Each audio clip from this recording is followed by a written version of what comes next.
스튜어드십 코드라든가 예. 혹은 가버넌스 코드 음. 이런 걸 제정해가지고 똑같아요. 이거를 따르지 않겠다면은 왜 따르지 않는지, 왜 따르지 못하는지를 설명하라. 설명하라. 네, 오늘 말씀하신 것처럼 스튜디오십 코드는 한국에도 이미 도입했어요. 그냥 아무 일 없다는 듯이 지나갔어요. 네. 너는 지져라. 우리는 우리 길 간다. 아, 이런 문화가 있는 거예요. 네. 한국 같은 경우는.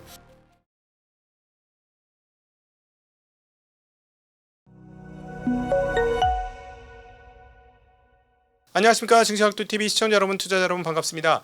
주옥 같은 분들을 모시고 주옥 같은 이야기를 듣는 그런 시간이죠. 도기 인사이트 시간이 돌아왔습니다. 네, 오늘 이 시간은 정말 오랜만에 일본에서 방금 오셨습니다. 우리 와사다 대학교 국제학술원에 저하고 이름이 똑같은 박상준 교수님을 모시고, 현재 지금 세계적으로 사실 굉장히 중요한 위치에 있고 중요한 포인트가 되고 있는 나라인 일본에 대한 이야기 함께 나눌 수 있도록 해보겠습니다. 박상준 교수님, 어서 오십시오. 네, 안녕하십니까. 네, 안녕하십니까. 네. 저희가 이제 생각하는 것 중에 하나가 일본하고 지금 기후만 비슷해지는 게 아니라 경제 상황도 상당히 비슷해져가고 주식 상황도 상당히 비슷해져가는 게 아닌가 하는 생각이 있는데, 그럼에도 불구하고 지금 국제사회에서 지금 일본이 어떻게 될 것인지는 정말 중요하고 특별히 한국에는 더 중요한 것 같아요. 그래서 굉장히 많은 변화들인데, 일단 먼저 가장 큰 이슈가 되고 있는 일본 쌀값이 난리가 났다면서요. 지금 네. 한국 쌀 뭐 수출하면 바로바로 동난다 뭐 이런 소리 있던데. 네네. 네. 상황이 어떻습니까? 요즘은 좀 진정이 됐고요. 한때는 굉장히 비싸서 정부에서 비축한 쌀을 다 내놨었고요. 저희도 깜짝 놀랐어요. 제가 처음에 일본 생활 시작한 곳이 니가타라는 곳인데, 거기가 그 쌀로 굉장히 유명해요. 일본에서 가장 쌀이 비싸다고 그랬었는데 5kg에 한 5,000엔 정도 했거든요. 5kg 5,000엔 정도. 굉장히 비싼 거였는데, 근데 저희는 니가타 살면서도 거기 쌀이 너무 비싸서 오히려 거기에서 다른 지역에서 온 쌀을 먹었었어요. 네. 5kg에 한 2,000엔 정도. 네. 5kg 한 2,000엔 정도에 먹었었는데, 일본이 워낙에 인플레이션이 없었잖아요. 그래서 오랫동안 도쿄에 와서도 5kg에 한 2,000엔, 쌀값은 5kg에 한 2,000엔 정도다 이렇게 알고 있었는데, 어느 날 그 슈퍼를 갔더니 그 아주 뭐 좋은 지역에서 난 유명한 쌀이 아니라 평범한 쌀이 5kg에 5,000엔을 하는 거예요. 네. 저도 깜짝 놀랐었는데, 네, 그런데 그게 정부미를 많이 풀고 하면서 좀 진정이 되긴 했습니다. 아직도 과거보단 높긴 하죠. 그러면 거기에 대한 다른 거에 비해서 한국 사람도 쌀 좋아하긴 합니다만, 제 느낌에는 일본 사람들의 쌀 사랑이 훨씬 더 큰 거 아닌가 싶은데, 이게 보통 문제가 아니죠. 그래서 불만이 많았는데, 하지만 사실 쌀만 그렇다면은 그걸로 뭐 그렇게까지, 사실 일본에서도 쌀이 주식이라고는 하지만 그래도 한국처럼 식생활이 많이 서구화되면서 예전만큼은 그렇진 않거든요. 그런데 일본은 오랫동안 그 인플레이션이 없던 나라였잖아요. 사람들이 20년 넘게 뭐 물가가 오르지 않거나 오히려 뭐 마이너스가 되거나 오른다 하더라도 뭐 1% 아래 네. 그렇게 오르다 보니까 물가가 오른다는 걸 잊어버린 상태에 있었어요. 네. 그러다가 이제 지난 3년간 물가가 계속 올랐는데, 일본이 사실은 오히려 반대로 디플레이션으로 고통을 받았으니까 일본의 정책은 인플레이션을 2%로 안정된 수준으로 유지하겠다. 그러니까 없는 인플레이션을 만드는 게 목표인 거였죠. 원래는 네. 그렇게 했는데 그게 안 돼가지고 굉장히 고생을 하다가, 근데 최근에는 이제 드디어 2%를 넘었으니까 어쨌든 정책 목표를 달성하긴 한 것이지만은, 하지만 2%에서 가만히 있으면 좋겠는데 얘가 뭐 3%도 가고 이렇게 되니까요. 굉장히 거기에서 불안감을 느끼고, 사람들은 원래 나라에서 2%는 돼야 된다, 2%는 돼야 된다 하니까 그런 거겠다 생각했는데, 드디어 인플레이션을 몇 년에 걸쳐 겪은 거예요. 네. 그럼 1년에 2% 3%만 올라도 네. 그게 3년만 돼도 금방 뭐 10% 가까이 되잖아요. 복리로 가잖아요. 또 네네. 그렇습니다. 네. 그러니까 쌀값만 그런 게 아니라 저도 슈퍼를 가면은 굉장히 놀라요. 모든 게 과일값이 오랫동안 이 과일값이 안 변하니까 그 어떤 이미지가 있는 거예요. 수박 같으면은 얼마, 뭐 복숭아 같으면 얼마, 이게 내 머릿속에 있는데 그게 올해 들어와서 뭐 다 깨지는 거예요. 네. 내가 모르던 가격표가 거기에 적혀 있고 다 높으니까 내 월급은 안 올랐는데 이거 뭐야 이런 생각 들죠. 진짜요. 월급은 어떻습니까? 왜냐하면은 그 우리가 알고 있는 유니클로 유니클로, 이런 네. 데는 뭐 막 40%씩 임금을 올려줬다는 뉴스가 나오는 거 봐서는 임금을 많이 올린 것 같기는 한데 분위기 보니까 또 일본 현지 기업들은 별로 그런 것 같지 못하고 네. 중소기업은 그런 것 같지 못한데요. 네. 임금이 오른 거는 사실이에요. 물가도 올랐지만 임금도 오른 것도 사실인데 일본이 일본에서 20년 가까이 거의 뭐 인플레이션이 별로 없었다 하는 게 우리한테는 너무 이상한 그 일이잖아요. 또 반대로 한국은 지난 20년간 계속해서 인플레이션을 겪었고요. 이게 또 일본의 젊은 세대한테는 또 굉장히 신기한 거예요. 네. 그래서 서로 조금 정확히 이해할 수 없는 부분이 있기 때문에 부분만 얘기하면은 조금 오해할 수 있으니까 제가 약간 첨언을 하자면은 일본 경제가 우선은 그렇게 나쁘진 않아요. 현재? 일본 경제가 그렇게 나쁘진 않지만은 그런데 이제 이게 임금 문제로 가면은 일본에서 임금이 가장 높았던 것이 1997년이었습니다. 네. 평균 임금이. 네. 그런데 2023년까지도 그 97년의 임금 기록을 깨지 못한 거예요. 네. 제가 2024년 데이터는 그 평균 임금 그 데이터는 좀 늦게 나오거든요. 네. 2024년은 아직 확인 못했는데 그러니까 97년에서 2023년만 하더라도 네. 뭐 20년이 훨씬 넘는 25년 넘는 세월이잖아요. 그 세월 동안 임금이 올라지 못했는데 이제 지난 10년 정도 일본 기업들이 실적을 굉장히 많이 회복을 했어요. 네. 그래서 어느 정도 여력이 됐기 때문에 고용도 굉장히 좋고 오히려 지금은 이제 구인난이 됐기 때문에 일본 기업들도 임금을 열심히 올려서 저도 뉴스를 계속해서 들었거든요. 뭐 유니클로뿐만 아니라 어디에서는 뭐 얼마를 올렸다, 어디에서는 얼마를 올렸다. 그런데 그게 우선은 대기업 중심으로 가고 있어요. 네. 그래서 대기업은 심지어 대기업들의 모임인 경단련에서조차 몇 년 연속 계속 임금을 올리자. 올해 1월 달에도 경단련에서 그 노사 교섭 지침이란 걸 발표를 하면서 작년보다 더 열의를 가지고 임금을 올려주세요. 네. 이렇게 얘기할 정도니까. 그래서 경단련에 소속된 그 기업들 평균으로는 한 5% 6% 정도 올랐다고 해요. 네네네. 그런데 물가는 2% 3% 오르니까 대기업으로 한다면은 실질 임금도 오른 거는 맞아요. 네. 그런데 일본도 한국처럼 대기업에서 일하는 사람들 수가 중소기업이나 장영업보다는 적거든요. 그 네, 대기업을 네. 보통 일본에서는 30% 정도 잡고 있는데 30%의 사람은 또 그 안에서 이제 주로 이제 정규직 30%의 사람들은 실질 임금이 올랐죠. 명목 임금이 인플레이션보다도 물가 상승률보다 더 높았습니다. 네. 하지만은 나머지 70%에 해당하는 사람들은 많은 경우에 명목 임금이 오르긴 올랐지만은 물가 상승률만큼 오르지 못했어요. 그래서 일본에서 최근에 일본 경제가 괜찮고 고용도 상당히 괜찮고 대기업 중심으로 굉장히 임금도 많이 올리고 있는데도 불구하고 지난 2, 3년간 일본에서 실질 임금 증가율은 마이너스였어요. 네. 그런데 이제 올해 이번 7월에 작년 7월과 비교했을 때 올해 7월에 실질 임금 상승률이 플러스였다. 기업이 실적이 좋으니까 여름 보너스를 많이 줬거든요. 네. 그래서 올해 7월에 그게 플러스였다 해가지고 그게 뉴스가 잘 될 정도로 연간으로 따지면은 2년 연속 실질 임금 증가율이 마이너스였기 때문에 사람들이 느끼는 게 제가 느끼는 것과 똑같죠. 슈퍼에 갔더니 과일값은 많이 올랐는데 네. 내 월급은 저만큼 오르지 않았다. 네, 이게 지금 일본의 일반적인 샐러리맨의 그 현실이긴 합니다. 그러니까는 몇몇 분들이 증언하기를 똑같은 월급을 받아도 한국 분들에 비해서 일본 분들이 돈을 잘 못 쓴다. 그 이유인즉슨 차감 항목도 굉장히 우리 한국보다 크다. 세금이나 이런 것들이. 네, 그 세금도 한국보다 좀 높은 편이고요. 네. 특히 국민연금 같은 경우에는 한국이 아마 9% 정도였던 것 같아요. 연금 보험료율이 아마 그거를 저번에 개정을 해가지고 13% 정도로 올리는 걸로 바꿨을 거예요. 또 한국 입장에서는 많이 올린 거라고 느껴지겠지만은 사실은 일본에서는 고이즈 정권 때 2005년에 연금 개혁이 있었는데 2005년에 일본은 이미 13%였어요. 네네. 그 보험료율이 한국에서 개혁 연금 소위 말하는 연금 개혁을 하고 나서 그 뒤에 올렸다는 것이 이제 와서 13%인데 일본은 2005년에 이미 13%였던 것을 이것도 부족하다 해가지고 그때부터 출발해가지고 2017년까지 18%까지 올렸거든요. 그러니까 지금 한국은 연금을 낼 때 이제 바뀐 연금을 낸다 하더라도 13%를 내는 것이지만은 네. 일본에 있는 사람들은 이미 18%. 그 아. 기업과 개인이 반반을 내니까 저 같은 경우에도 제가 받는 월급의 9%는 네. 연금으로 나가고 있는 것이니까 아, 더 그럼- 많이 나가는 것은 사실입니다. 이거를 보니까 주식시장의 방점을 안 찍을 수가 없다는 생각이 갑자기 확 드네요. 왜냐하면 연금을 운용을 잘해야 되는 상황인 거잖아요. 인구는 점점 줄고, 근데 노령 인구는 많고 연금을 받아야 될 사람은 많아서 걷긴 더 많이 걷었지만 사실은 뭐 18%를 걷었으면 추가로 더 걷기가 되게 만만치 않은 거잖아요.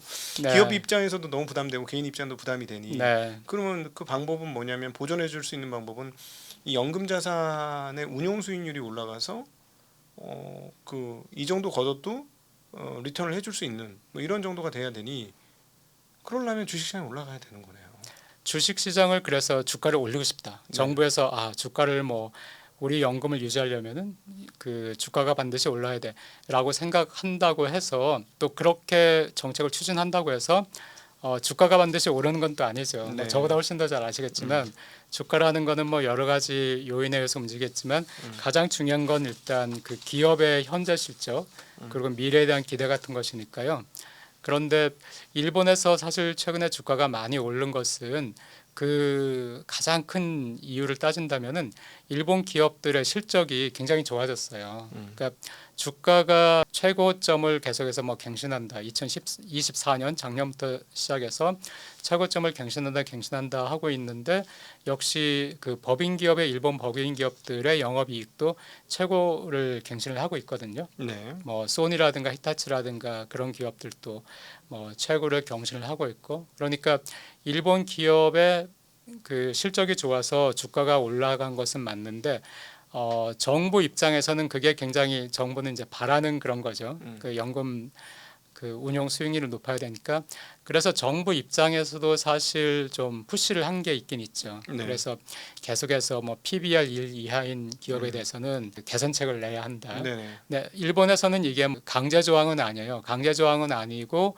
이걸 안 했을 경우에 어떤 뭐 페널티가 있다. 이건 없어요. 하지만은 이거를 안 하는 경우에는 이건 이제 도쿄 증권 거래소에서 이렇게 권고 사항인데 네. 이거를 안 하겠다. PBR이 1 이하인데 이걸 어떻게 개선할 것인지 그것을 발표 안 한다. 한다면은 왜 발표 안 하는지 그 이유를 설명을 해라. 네네. 그렇게 하고 있는데 일본은 기업 문화, 일본 사회 문화라든가 기업 문화 특성상 남들과 다르게 어떤 그 매뉴얼이 주어졌는데 이 남들은 매뉴얼을 따라서 하고 있는데 우리만 매뉴얼을 따라서 안 하고 있다.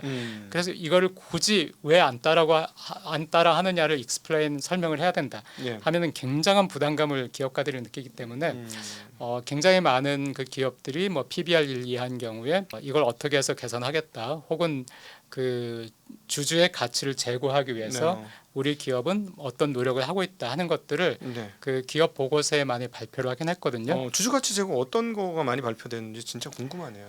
근데 주주 가치 제고라는 것도 주식을 우리가 지금 가지고 있는 주식을 뭐 소각을 하겠다든가 네. 보유 주식을 소각하겠다든가 이런 어떤 단기적인 단편적인 것보다는 네. 거기서 얘기하는 것은 지금 당신들이 하고 있는 사업 중에서 이제 사양 사업 네. 있다면은 이거는 어떻게 여기에서 탈출할 것인지 이걸 어떻게 메가할 것인지 그리고 새롭게 지금 추구하고 있는 새로운 신산업이라든가 미래 성장 동력이 있다면은 그것이 어떤 것이고 어떻게 추진하고 있는 것인지 이런 거를 밝혀달라는 거니까 네.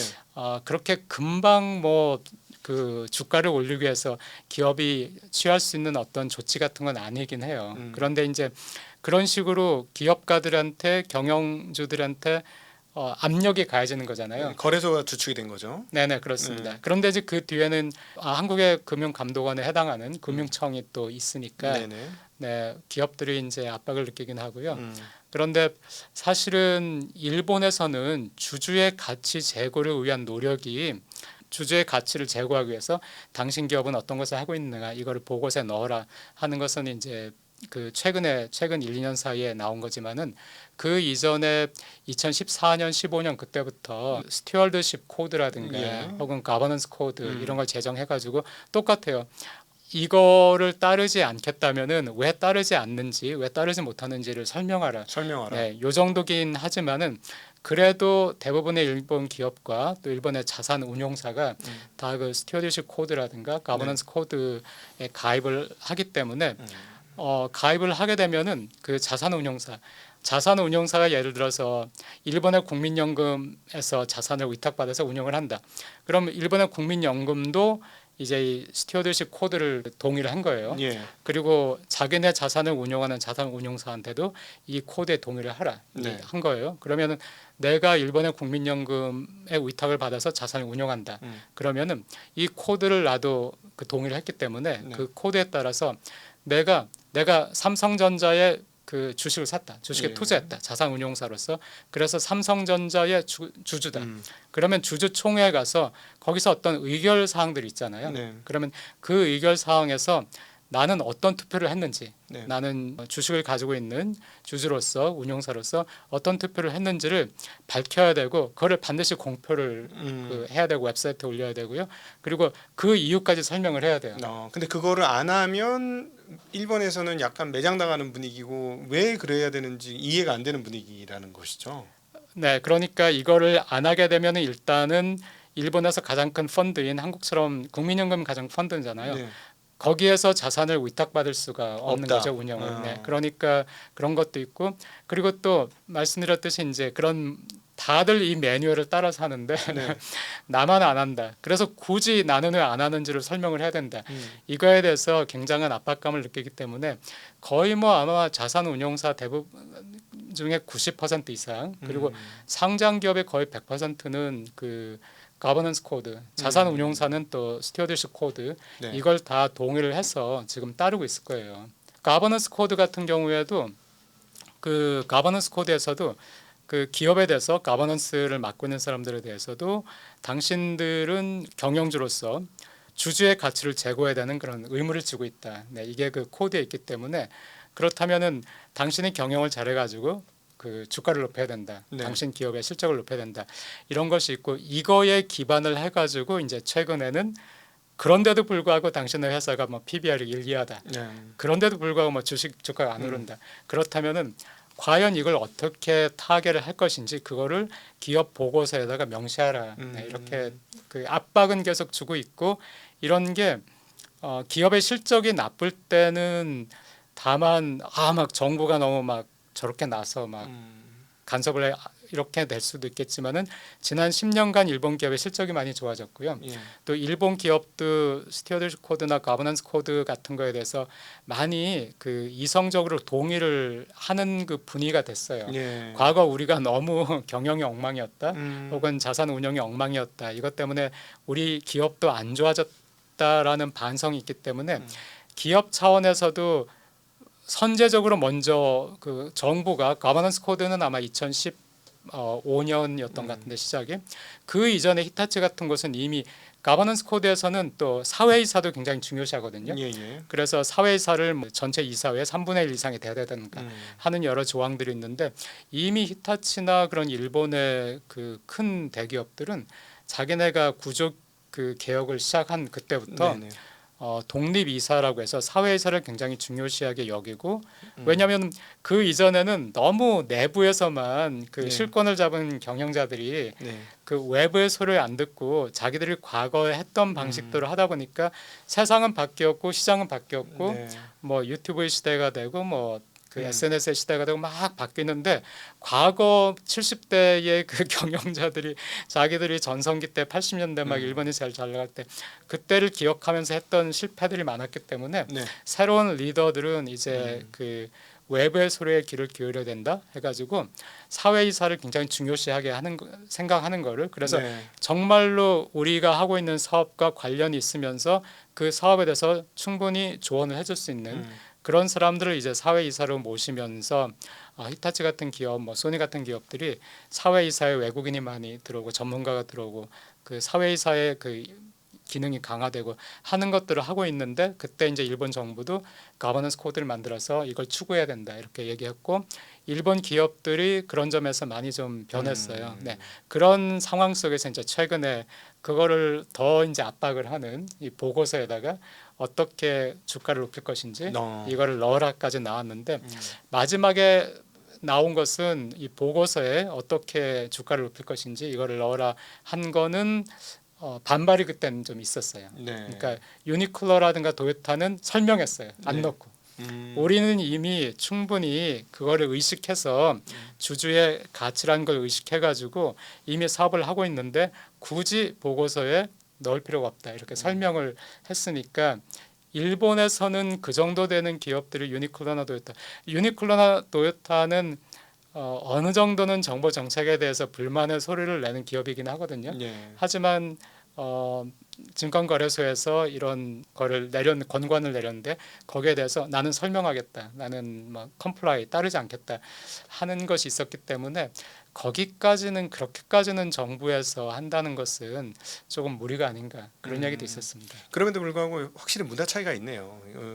일본 같은 경우는 위에서 얘기를 했는데 일종의 그걸 매뉴얼로 얘기를 했는데 그걸 안 따르면 사회적으로 안 되는 분위기가 있는 거고 그리고 그걸 지속적으로 밀어붙인 거 아니에요? 중간에 이제 스튜어디십 코드, 거버넌스 코드 등등을 통해서 계속 얘기했고 그다음 최근에는 PBR 1 이상으로 또 거래소가 또 거의 강제했고 네. ROE도 일정 수준 네, 이상 높여라 네, 이렇게 강조를 맞습니다. 했고 네. 하니까 뭐 이제 불만의 소리가 나오긴 하지만 어쨌든 문화가 네. 시키면 해야 된다는 문화군요. 네, 일단은 그 PBR이 1 이하인 거는 굉장히 좀 우리가 상식적으로는 이상하잖아요. 네. 그리고 또 ROE 같은 경우에도 거래소에서 보고서를 만들어서 외국은 그 평균 상장 기업의 평균 ROE가 어느 정도다. 네. 근데 일본은 뭐 이렇게 낮다 외국에 비해서 이런 것도 얘기하면서 일본 기업들이 과연 이대로 괜찮은가 노력을 해야 된다.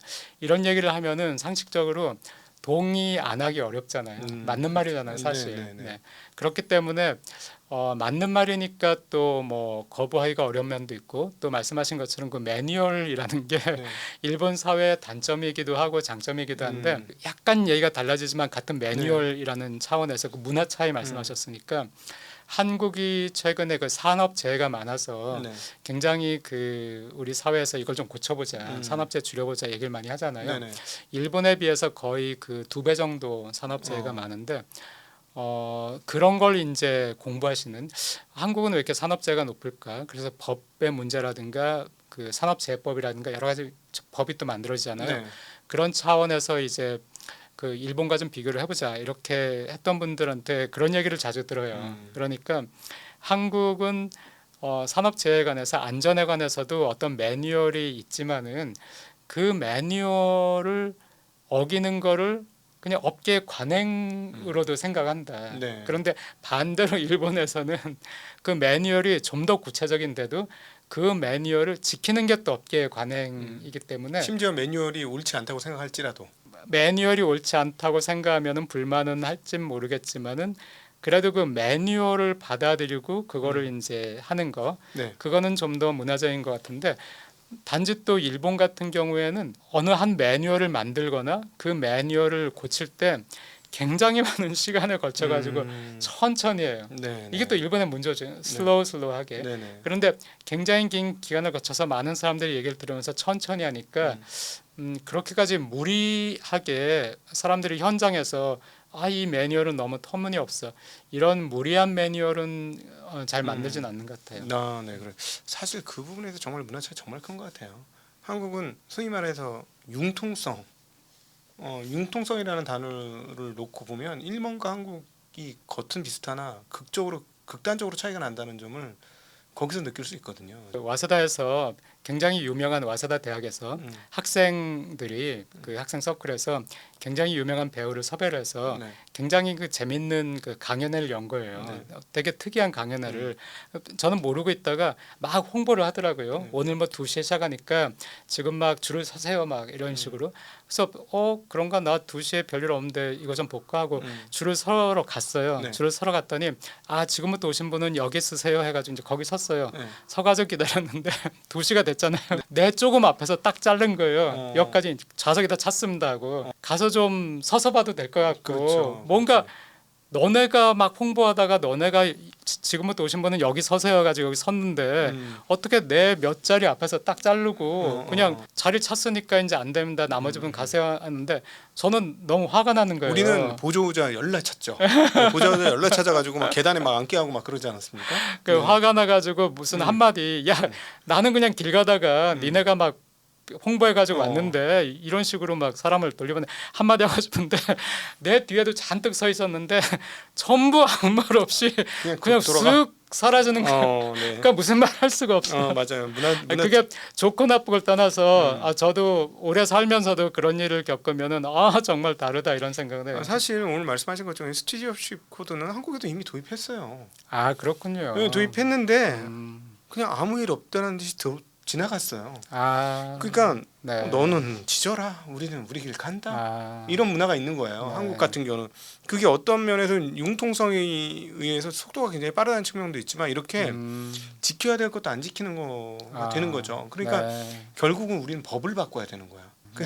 법을 지키지 않아서 처벌받을 수 있어. 뭐 이렇게 가야만 문화가 바뀌는 상황으로 하죠. 저희는 그래서 상법 개정도 벌써 1차, 2차 했어요. 그리고 또 3차 기다리고 있어요. 사실은 미국 기준으로 본다면 이게 말도 안 되는 일인데 그렇게 가고 있습니다. 거기는 그냥 법을 바꾼 것도 아니고 몇 마디 얘기만으로 바꾼 거잖아요. 확실히 그 문화 차이가 굉장히 크고 기업들이 느끼는 압박감이 천지차이다. 우리는 그냥 무시한 거고 뭐 그런 거 같습니다. 진짜. 예.